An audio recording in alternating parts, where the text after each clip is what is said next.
पाकिस्तान और सऊदी अरब के माबैन दिफाई डील हुई तो यूएई ने भारत के साथ दिफाई डील कर ली है। और यूएई के सरबराह 2 घंटे यानी 120 मिनट के लिए भी भारत नहीं आए, बल्कि 105 मिनट में भारत के साथ एक ऐसी डिफेंस डील की जिसे स्ट्रेटेजिक डिफेंस डील कहा जा रहा है। और इसके नतीजे में यूएई भारत से बाकायदा तौर पर ब्राह्मोस मिसाइल हासिल करने जा रहा है। अब सवाल ये पैदा होता है कि यूएई को ये ब्राह्मोस मिसाइल आखिर किसके खिलाफ इस्तेमाल करने हैं।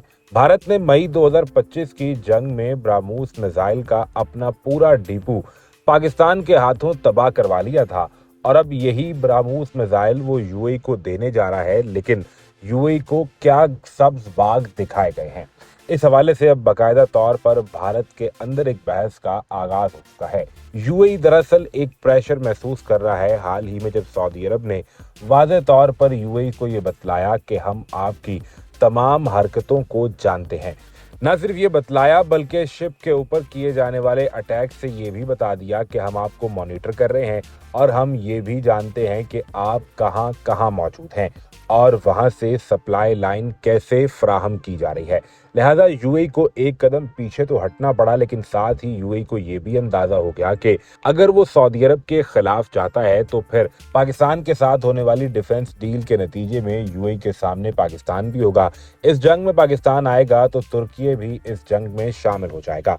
लिहाजा यूएई की पोजीशन मुसलसल कमजोर होती चली जा रही थी और यूएई को दबाव का सामना करना पड़ रहा था। ऐसे में भारत के साथ की जाने वाली स्ट्रेटेजिक डील, जिसमें बाकायदा तौर पर ब्राह्मोस मिसाइल हासिल किए जाएंगे, ये पैगाम दिया जा रहा है कि अगर चारों तरफ से यूएई के इर्द गिर्द मुस्लिम नेटो की तर्ज की कोई फोर्स मौजूद होगी तो यूएई फिर भारत से मदद तलब करेगा। और सिर्फ भारत से ही नहीं, बल्कि भारत के अंदर से ये आवाजें उठने लगी हैं कि यूएई के इसराइल के साथ ताल्लुकात तो पहले से बेहतर हैं। अभी हाल ही में यूएई के कुछ इंतहाई अहम लोगों की मोसाद के चीफ से भी मुलाकात हुई है और ये मदद वहां से भी मांगी जा सकती है। दरअसल ये एक पुराना डिवाइड एंड रूल का मगरबी फॉर्मूला है, जिसमें बाकायदा तौर पर मुस्लिम ममालिक को घेर कर आपस में तकसीम डालकर इनको नुकसान पहुंचाने का मकसद हो सकता है। लेकिन ये देखना जरूरी है कि यूएई अपने उन मुखालिफिन के हाथों में खेलने की कोशिश कर रहा है जो हमेशा से ही मुस्लिम इत्तेहाद के मुखालिफ रहे हैं। खा वो इसराइल हो या भारत, ये दोनों ही एक सिक्के के दो रुख हैं। इन्हें जांचना और इनके साथ चलना, ये दोनों इंतहाई अहम और लाजमी जुज़ हैं। लेकिन इस वक्त यूएई ने भारत से ब्राह्मोस मिसाइल दरअसल सऊदी अरब के खिलाफ अपनी डेटरेंस बढ़ाने के लिए हासिल करने का ऐलान कर दिया है।